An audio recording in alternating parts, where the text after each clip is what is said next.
શ્રી વલ્લભાધીશ કી જય, શ્યામ સુંદર શ્રી અમને મહારાણી કી જય. કાલે આપણે યમનાષ્ટકના પ્રથમ શ્લોકનું ગાન કરેલું. આજે આપણે આ પ્રથમ શ્લોકનું વિવરણ જોશું. નમામિ યમુનામહમ સકલ સિદ્ધિ હેતુ મુદા.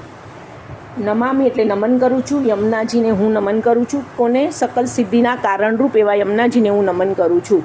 મુરારી પદ પંકજ સ્ફુરદ મંદ રેણુત્કડા. મુરારી એટલે મૂરના અરી, મૂર નામના રાક્ષસના દુશ્મન એટલે શ્રી કૃષ્ણ ભગવાન.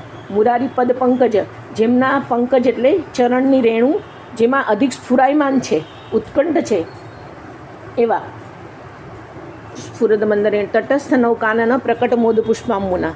તટસ્થ નૌકાનન, શ્રી યમુનાજીના તટ પાસે જે વનો છે તેમાં ખીલેલા પુષ્પો છે તે શ્રી યમુનાજીના પ્રવાહમાં પડે છે, તેથી જલ સુગંધિત થાય છે.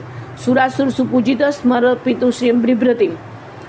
તે જલ વડે પૂજા, તે પુષ્પો વડે પૂજા કરે છે. કોણ પૂજા કરે છે? શૂર અને અસુર સુપૂજિત, સારી રીતે પૂજન કરે છે. સ્મરપિતુ શ્રી બિભ્રતિમ.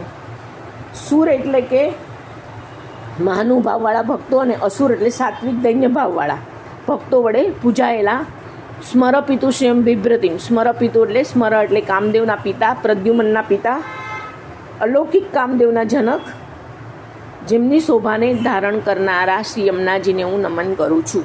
વલ્લભાધીશ કી જય.